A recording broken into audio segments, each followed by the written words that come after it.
La semana pasada, hermanos, estuvimos viendo cómo este abogado llamado Juan hizo una defensa magistral acerca del caso que estaba en cuestión, acerca de que si Jesús era realmente el Cristo, si Jesús realmente era el Hijo de Dios. Y después de todas las evidencias que Juan puso sobre la mesa, pudimos concluir que Jesús realmente es quien dijo que era. Jesús realmente es el Hijo de Dios, es ese Cristo prometido, ese Mesías prometido desde el Antiguo Testamento. Y todo aquel que crea en Él, dice Juan, ya tiene vida eterna. Y eso es algo seguro, eso es algo que no se nos escapa. Nadie nos puede quitar eso. Si usted ha creído en Jesucristo, usted ya tiene vida eterna, para la gloria de Dios.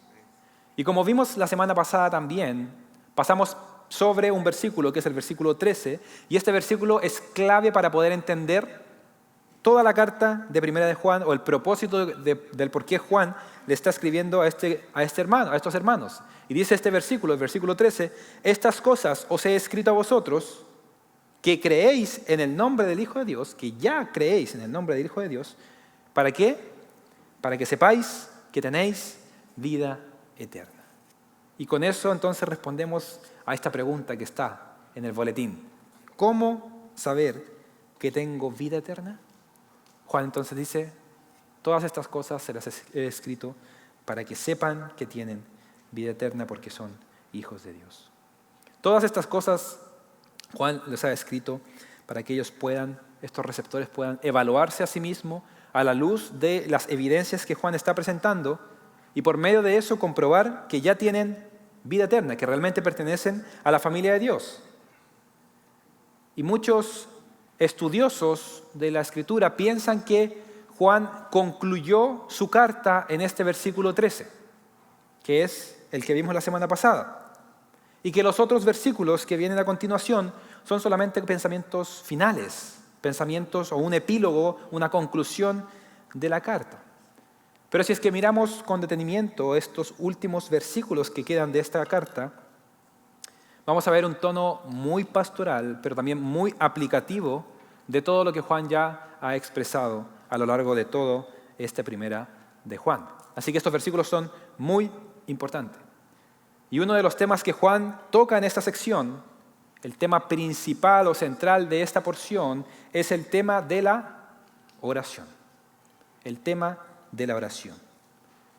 Juan ya ha demostrado que el creyente va a tener vida eterna, como dijimos, pero además, el día de hoy vamos a ver que el Hijo de Dios, el genuino Hijo de Dios, tiene seguridad de saber que sus oraciones van a ser oídas por Dios y van a ser respondidas también por Dios. No solamente tenemos seguridad de vida eterna al creer en Jesucristo, sino también tenemos seguridad de que nuestras oraciones son escuchadas y respondidas por Dios. Así que, hermanos, y ahora sí, una última vez, les invito a ponerse en pie para poder leer esta sección del versículo 14 hasta el versículo 17 de esta primera carta de Juan capítulo 5.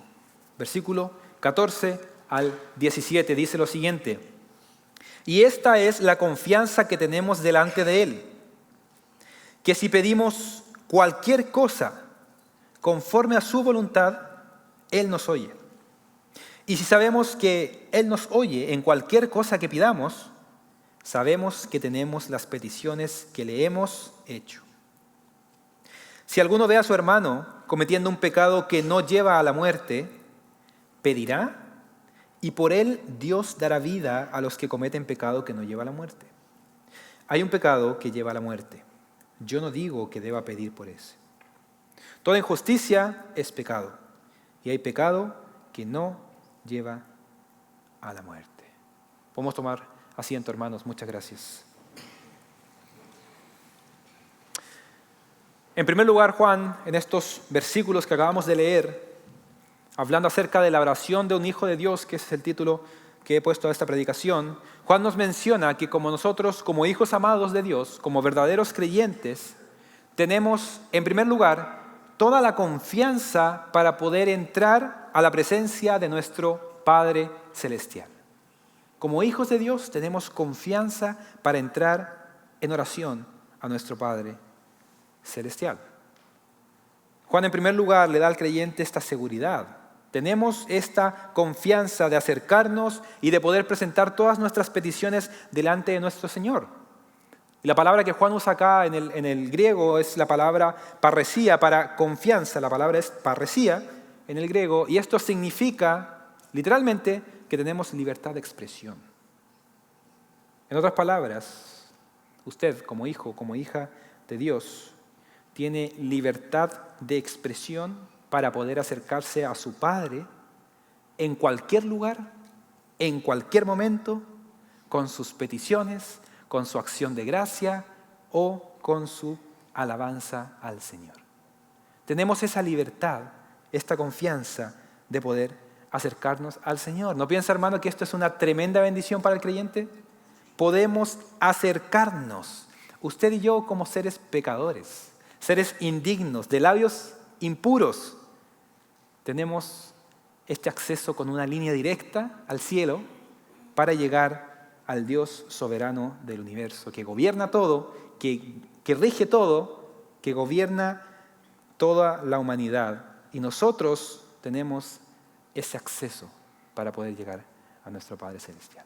Esto es una tremenda bendición que tenemos. Pero como cada bendición que Juan presenta en su carta, Juan nos aclara también que esta confianza que tenemos como creyentes para acercarnos a Él está reservado solamente para los hijos de Dios. De otra forma, no tendríamos toda esta libertad para poder acudir a Él. Ahora, esto no quiere decir, y como estábamos también hablando en la comunidad bíblica, esto no quiere decir que un no creyente pueda orar a Dios y Dios en su soberanía pueda responder a su petición. Lo hemos visto en repetidas ocasiones y probablemente conocemos a alguien que no es creyente, que ora a Dios y Dios le responde. Pero en el caso de aquella persona que no es un hijo de Dios, Dios no está obligado a escuchar y a responder a sus peticiones. Pero con nosotros, que somos sus hijos, Dios se deleita en escucharnos y en responder al clamor de su pueblo. Esa es la diferencia que tenemos, y así lo afirman estos versículos. Fíjense, Hebreos capítulo 4, versículo 16. Por tanto, acerquémonos ¿con qué? ¿Con miedo? No escucho, hermano, ¿con qué? Dígalo con confianza, hermanos. Acerquémonos con confianza al trono de la gracia para que recibamos misericordia y hallemos gracia para la ayuda oportuna. Efesios 3:12, en quien tenemos libertad y acceso a Dios con confianza, por medio de la fe en Él. Esto es precioso, tenemos confianza para entrar al trono de la gracia. Y el salmista lo expresó de esta manera, Salmos capítulo 34, del 4 al 6. Busqué a Jehová y Él me oyó. Busqué a Jehová y Él me oyó y me libró de todos mis temores. Los que miraron a Él fueron alumbrados y sus rostros no fueron avergonzados. Y dice el salmista, este pobre clamó y le oyó Jehová y lo libró de todas sus angustias. Todos estos versículos y muchos otros que pudiésemos mencionar nos muestran que el Hijo de Dios puede y debe acceder o acercarse a Dios con esta confianza de saber que Él nos va a escuchar y que Él nos va a responder. Ahora, la confianza involucra fe, por supuesto.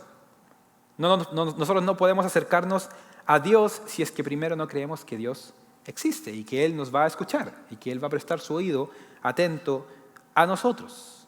Pero el problema acá es que muchas veces nosotros no tenemos esa fe y nuestra vida de oración realmente deja mucho que desear de alguien que dice tener a Dios como su Padre Celestial. Muchas personas, incluso, que no son hijos de Dios, se acercan a Dios como si fuesen y le reclaman cosas a Él que Dios nunca ha prometido darles. Pero aquellos que somos hijos de Dios, que tenemos la promesa de ser escuchados, no nos acercamos a Dios porque no confiamos o que nos va a escuchar por algo tan pequeño o no creemos realmente que Él puede hacer lo que ha prometido hacer. Es paradójico, ¿no? Aquellos que no son sus hijos se acercan a Él como si fuese su Padre, pero aquellos que realmente son sus hijos no le piden porque no confían en su Padre Celestial. Así que desperdiciamos la oportunidad que tenemos de poder orar a nuestro Señor soberano, el cual todo lo ve, el cual todo lo sabe, el cual todo lo puede, porque nos falta fe para creer que Dios realmente puede y quiere responder a nuestras peticiones de oración. Dios está atento en los cielos a nuestras oraciones. Y Él nos dice y nos invita a nosotros el día de hoy a acercarnos con confianza y nos dice: tú eres mi hijo, yo voy a prestar atención a ti. Puedes acercarte a pedirme lo que quieras.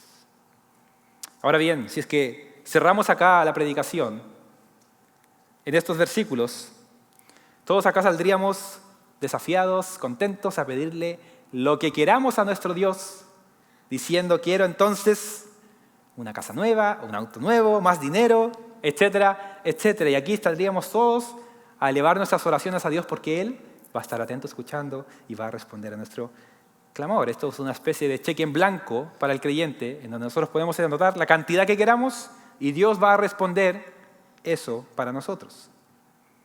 Pero sin darnos cuenta, con este pensamiento estaríamos cayendo en lo que se predica como el falso evangelio de la prosperidad, que asegura que Dios está comprometido con nosotros, con el ser humano, de proveerle todas las riquezas de este mundo como una muestra de que Dios está realmente bendiciendo a esta persona. Pero esto es falso, hermanos. Esto nosotros no lo vemos en la Escritura. Dios jamás prometió responder a nuestras peticiones egoístas que le vemos delante de Él. Esto es parte del Evangelio de la Prosperidad y esto es lo que asegura el Evangelio de la Prosperidad. Por eso Juan agrega que podemos pedirle cualquier cosa a Dios, siempre y cuando estas cosas estén alineadas con nuestra voluntad, con su voluntad. Así y solo así Dios va a escuchar y va a responder. Como aquella persona de este caso real, que también lo compartí en la comunidad bíblica, de una persona que se acercó al pastor y le dijo: pastor, estoy orando porque Dios me ha revelado que tengo que dejar a mi esposa e irme con la secretaria de la empresa. Es un caso real, hermanos. Dios jamás te va a pedir eso, en primer lugar.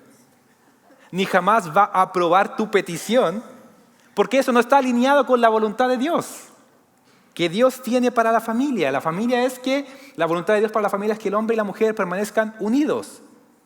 Y si nosotros estamos pidiendo por otra voluntad, entonces estamos actuando neciamente. Entonces la pregunta acá es: ¿cómo podemos conocer cuál es la voluntad de Dios para nosotros?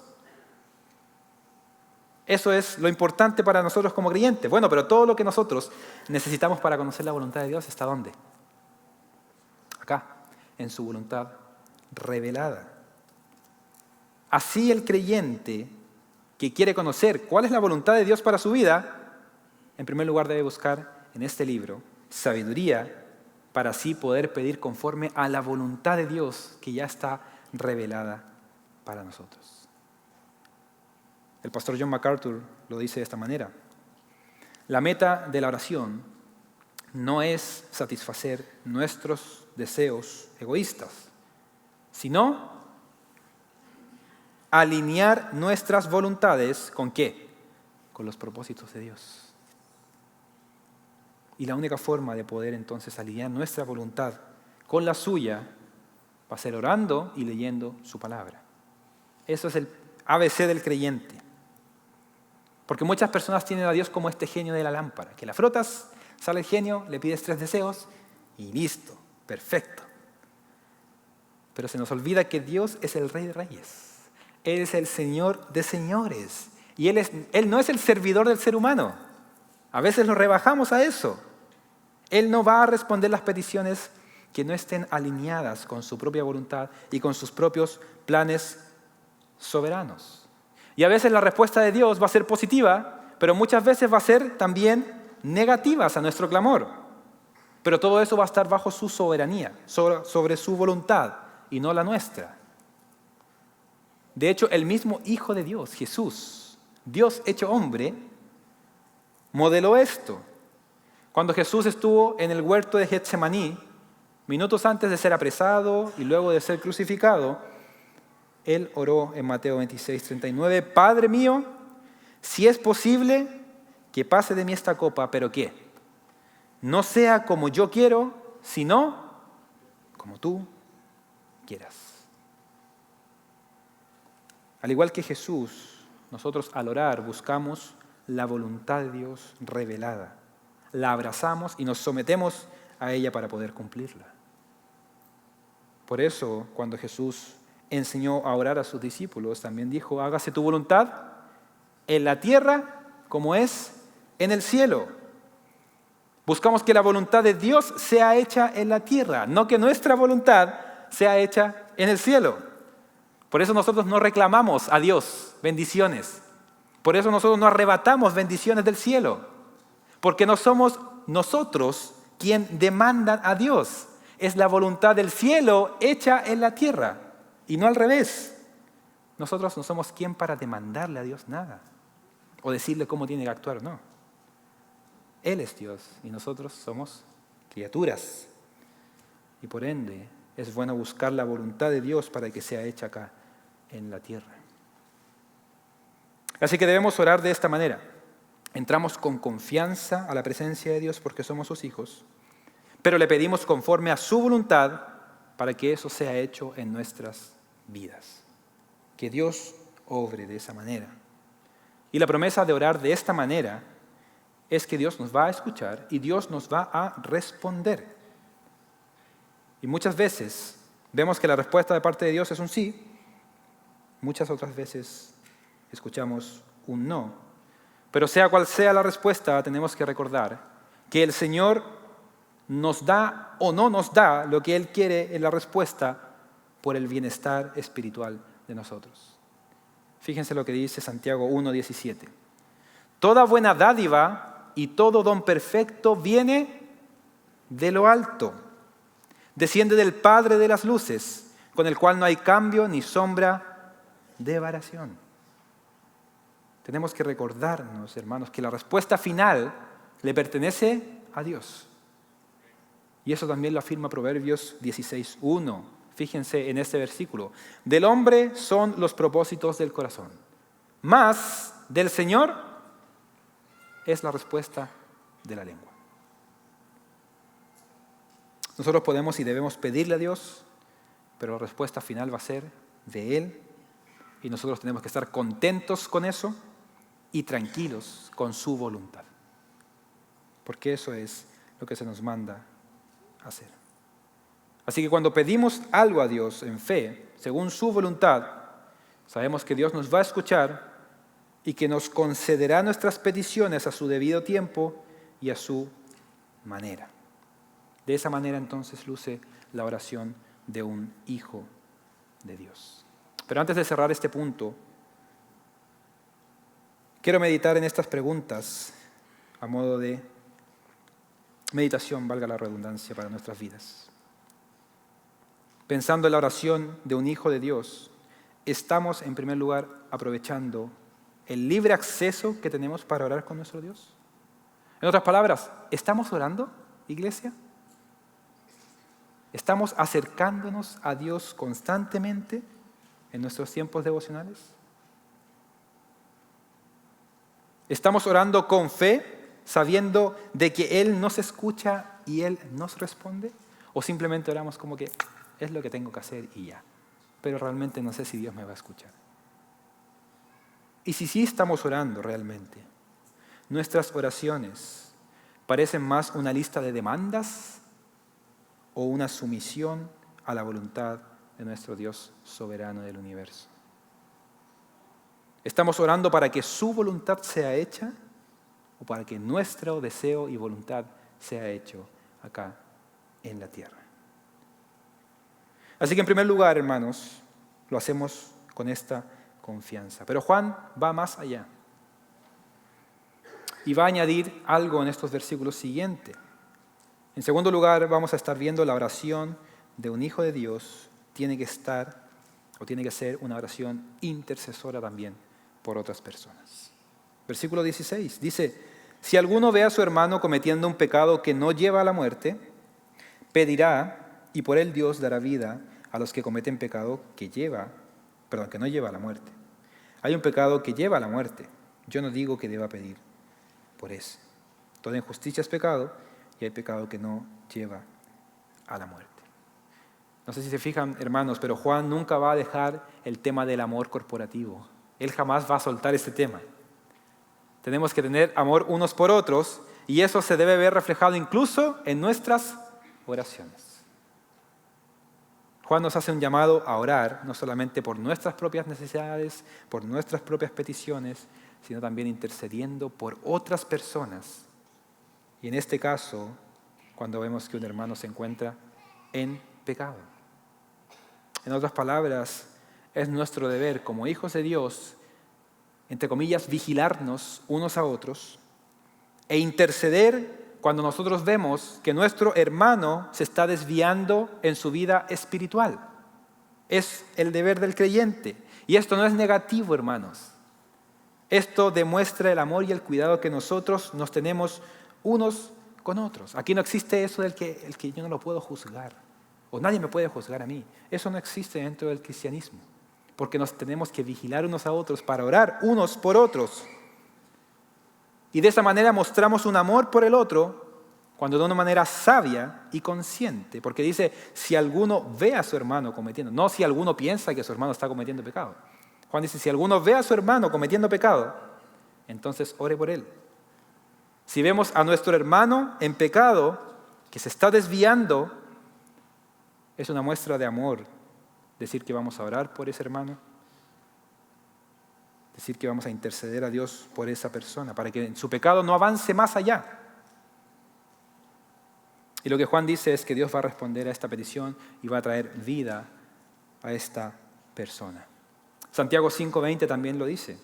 Sepa que el que hace volver a un pecador del error de su camino, salvará su alma de muerte, cubrirá multitud de pecados. Esto, hermanos, es una evidencia de una iglesia saludable, cuando los miembros de su iglesia están orando unos por otros. Y podemos ahí ir más allá aún, cuando vemos que un hermano se está desviando en su pecado. Si nosotros seguimos el modelo de Mateo capítulo 18, no solamente oramos por él, sino que además lo llamamos a arrepentimiento para que él pueda confesar y dejar su pecado. Esto va a demostrar que nos interesa a nuestro hermano.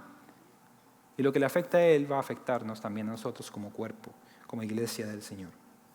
Así que ese es un llamado corporativo. Si ustedes se fijan, Juan le está escribiendo a un grupo de creyentes. No está escribiendo a los líderes de la iglesia solamente. Así que no es labor única y exclusivamente de los pastores de la iglesia cuidar a las ovejas, sino que es labor de todos, de cada miembro, velar los unos por los otros. ¿Sabía usted, hermano, que tiene un ministerio en esta iglesia? Un ministerio importantísimo. Usted me dice, no, yo pastor, yo no estoy sirviendo en este momento, yo no tengo ningún ministerio. Usted tiene el ministerio de orar por su hermano. Orar por su hermano. Y más aún cuando ve que su hermano se está desviando. No podemos ser insensibles y dejarlo que se desvíe. Y tenga la confianza de que Dios va a honrar esto y va a actuar para que esta persona deje su pecado. Ahora bien, esta es la parte fácil del pasaje, el versículo que acabamos de leer. Pero ahora comienza la parte difícil. Así que ahora tenemos que estar atentos. Dice Juan que hay un pecado que lleva a la muerte y que él no dice que se deba pedir por ese. La pregunta del millón es, ¿qué significa que debemos orar cuando la persona comete un pecado que no lleva a la muerte? Pero cuando hay un pecado que lleva a la muerte, Juan recomienda que no oremos por eso. ¿Qué es esto entonces del pecado de muerte? Juan dice 3 veces que nosotros debemos orar por el hermano que se está alejando, aquel que no está cometiendo un pecado que lleva a la muerte. Pero cuando habla acerca de alguien que comete el pecado de muerte, solamente lo menciona una sola vez en esta porción. Y aquí salta otra pregunta. ¿Hay acaso entonces pecados más graves que otros? Si nosotros fuésemos católicos, diríamos que sí. Que existen los pecados veniales, los pecados mortales. Dependiendo de lo que tú cometas, va a ser la penitencia que tú tienes que hacer para poder pagar ese pecado. Pero nosotros entendemos que pecado es pecado. No importa cuál sea. Porque si solamente tú cometes un pecado en tu vida, eso ya te va a separar eternamente de la gloria de Dios. Así que pecado es pecado. Y el pecado no se mide en relación a la gravedad del pecado, sino a contra quién estamos pecando. Y ese contra quién es un Dios 3 veces santo. Les voy a poner un ejemplo. Si el día de hoy alguien decide pararse en medio de la congregación y darme un golpe en la cara, no va a tener mayores consecuencias, además que obviamente me va a doler. Pero si esa misma persona decide levantarse y darle un golpe al presidente de Estados Unidos, va a tener una consecuencia peor. Es la misma acción, pero realizada a personas diferentes. Bueno, nuestro pecado es grave, sea cual sea el pecado, porque pecamos contra un Dios 3 veces santo. Y eso es la gravedad del pecado. Pecar contra Dios. Y por eso es grave. Ahora bien, lógicamente no todo pecado trae las mismas consecuencias. Por supuesto, eso es claro. Algunos afectan más grandemente nuestras vidas e incluso nos afectan a los que nos rodean. Pero eso es otra cosa, esa es la consecuencia de nuestro pecado. Ahora volvamos a la pregunta. ¿Qué quiere decir Juan cuando habla que hay un pecado que lleva a la muerte o pecado de muerte, como lo dicen otras traducciones? Algunos dicen que esto significa que son creyentes que han pecado de una manera particular y Dios decidió quitarles la vida. Creyentes genuinos que pecaron de una manera particular y Dios decidió cortarles la vida como medida de disciplina. Por ejemplo, si es que nosotros vamos al Antiguo Testamento, tenemos el ejemplo de Usa. Si recuerdan de este ejemplo, Dios había establecido que nadie podía tocar el arca del pacto. Pero llegó un momento en que estaban transportando el arca del pacto y el arca se estaba cayendo. Y Usa, ¿qué fue lo que hizo? Puso su mano, tocó el arca para que no se cayera y en un acto que nosotros diríamos que es un acto loable, en ese mismo instante Dios lo castigó y él murió al lado del arca del pacto. Esta historia la podemos ver en 2 de Samuel capítulo 6. Una persona aparentemente creyente que cometió un pecado y Dios lo castigó. Más adelante vamos al Nuevo Testamento y tenemos otro ejemplo, el de Ananías y Zafira, más conocido aún. Ellos vendieron su terreno que le pertenecía a ellos y dieron no todo el dinero a los apóstoles, sino que se quedaron con una porción. Dijeron que habían vendido más del precio, pero realmente ellos habían quedado con una porción del dinero. Y Dios en ese mismo instante los castigó y ambos murieron frente a todas las personas. Esto está en Hechos capítulo 5. Y tenemos aún otro ejemplo más, en 1 Corintios 11, donde estábamos leyendo para la Cena del Señor. Pablo habla sobre los abusos que los creyentes estaban haciendo en esta práctica de la Cena del Señor. Y dice el versículo 29 y 30, porque el que come y bebe sin discernir correctamente el cuerpo del Señor, come y bebe juicio para sí. Por esta razón hay muchos débiles y enfermos entre vosotros y muchos duermen o están muertos. Así que volvemos a la pregunta. ¿Es el pecado de muerte entonces pecado de un creyente que Dios decide castigarlo con la muerte? Hay una segunda opción, hermanos, a esta pregunta sobre qué es el pecado de muerte. Y yo personalmente me inclino más por esta segunda opción. Y es el pecado de muerte, es el pecado que realizan los no creyentes, que aparentan ser creyentes, y ese es el pecado que Juan ha descrito como la apostasía de aquellos falsos maestros. Y yo creo que Juan se está refiriendo a esto por el propio contexto de la carta de Primera de Juan. De esa manera lo respalda. Juan ha escrito sobre la muerte en su carta, en otra parte. Y aparte de estos versículos, donde aparece 3 veces la palabra muerte, si nos vamos al capítulo 3, versículo 14, ahí leemos otra vez la palabra muerte. Y dice este versículo, capítulo 3, versículo 14, nosotros sabemos que hemos pasado de muerte a vida porque amamos a los hermanos. El que no ama permanece en muerte nuevamente. Juan en su carta, cuando habla acerca de la muerte en estos pasajes, nunca tiene en mente la muerte física, sino que es la muerte espiritual. Y es la persona que tiende o que tiene, que va a rechazar el evangelio verdadero de Jesucristo. Y esa es la muerte a la cual Juan se está refiriendo. Este autor lo dice de esta siguiente manera. ¿Quién es entonces el que comete el pecado que lleva a la muerte? La persona que rechaza a Jesús como Cristo y que no ama a su prójimo comete este pecado. No comparte la comunión con el Padre y el Hijo, como está en capítulo 1, versículo 3. Queda excluida de la vida eterna, como está en el capítulo 4, versículo 12. Ha dejado la comunidad cristiana porque realmente no pertenecía a la misma. Capítulo 2, versículo 19. Ha sido una persona engañadora. Todo el contexto de Primera de Juan apunta hacia este personaje. En otras palabras, la persona que comete este pecado es el apóstata, del cual Juan ya ha escrito extensamente en su carta. Falsos creyentes que estuvieron con nosotros, que se fueron, que salieron de nosotros y que han negado la fe en el Hijo de Dios. Ellos son los que practican o los que hacen el pecado que lleva a la muerte.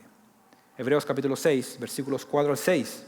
Porque en el caso de los que fueron una vez iluminados, que probaron del don celestial y fueron hechos partícipes del Espíritu Santo, que gustaron la buena palabra de Dios y los poderes del siglo venidero, pero después cayeron. Es imposible renovarlos otra vez para arrepentimiento, puesto que de nuevo crucifican para sí mismos al Hijo de Dios y le exponen a la ignominia pública. En otras palabras, personas que estuvieron con nosotros, personas que escucharon la predicación, personas que incluso sirvieron con nosotros, personas que dijeron sí a la predicación, que escucharon el Evangelio una y otra vez, pero al final nunca llegaron a creer en Jesucristo. Para ellos, dice el autor de Hebreos, que ya no hay salvación, porque Cristo no puede venir nuevamente a morir por ellos. Cristo murió una vez y para siempre. Y por eso Juan, en esta porción, identifica como hermanos creyentes a aquel que comete un pecado que no es de muerte. Pero al que comete pecado de muerte, Juan no lo identifica como alguien hermano. Nunca dice que es un hermano. Porque estos falsos maestros han intentado engañar a la congregación, han perturbado la comunidad cristiana y han demostrado su odio con la iglesia. Y por eso Juan dice, yo no recomiendo que se ore por estas personas. Ya están condenadas porque han negado la fe del Hijo de Dios. Estos entonces son los que han cometido el pecado de muerte. Y Juan cierra entonces con el último versículo, el versículo 17, y dice, toda injusticia es pecado. Claro que sí, porque pecamos contra un Dios santo, pero hay pecado que no lleva a la muerte. Y esto, hermanos, nos tiene que traer paz delante del Señor como hijos de Dios. Nosotros a veces cuando pecamos, viene rápidamente el enemigo y nos engaña haciéndonos pensar que no somos verdaderos hijos de Dios. Cuando un creyente peca, esto no quiere decir que ya ha cometido el pecado de muerte. Quizás alguno está aquí diciendo, ya quizás yo cometí ese pecado de muerte. Si usted tiene arrepentimiento genuino, deseos de agradar a su Señor, entonces eso es evidencia de que somos verdaderos hijos de Dios. Y como dice Juan, si confesamos nuestros pecados, Dios es fiel y justo para perdonar nuestros pecados y limpiarnos de toda maldad. Y si un creyente peca, abogado tenemos para con el Padre. ¿A quién? A Jesucristo el justo. Y si pecamos, tenemos a hermanos en la fe que van a estar orando por nosotros, para nuestro arrepentimiento y para la confesión de nuestros pecados. Así que tranquilo, hermano, si usted duda de su salvación, si usted tiene un genuino arrepentimiento, usted es un hijo de Dios. Pero si tú estás acá en medio de nosotros, sabes en tu corazón que realmente no has creído en Jesucristo como tu Señor y Salvador, que escuchas estas verdades, pero estas verdades no son realidades en ti, déjame decirte que la ira de Dios está sobre ti, si es que no te arrepientes de tus pecados, si es que no confiesas que eres un pecador y que necesitas a Cristo para poder hallar perdón en tu vida. Y Juan capítulo 3, versículo 36 lo dice claramente: el que cree en el Hijo tiene vida eterna, pero el que no obedece al Hijo no verá la vida, sino que la ira de Dios permanece sobre él. Por eso mi llamado es a que vengas a Cristo, que te arrepientas de tu pecado y que creas en Él para salvación de tu alma. Oremos, hermanos, para que estas verdades sean aplicadas correctamente por el Espíritu Santo en nuestras vidas. Amado Señor, nuevamente gracias por tu palabra. Gracias, Señor, porque nos da confianza de saber que tenemos a un Padre Celestial que nos escucha en los cielos.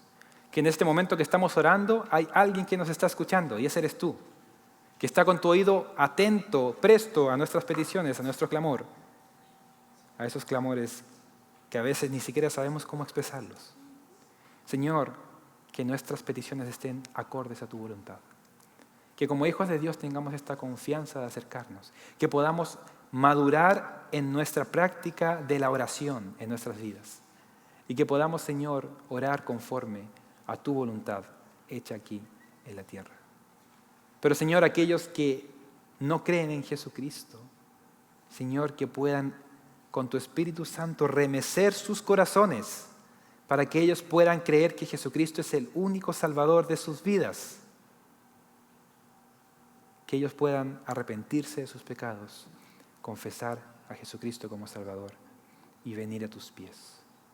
Oramos, Señor, y te lo pedimos en humildad. En el nombre de Jesús. Amén.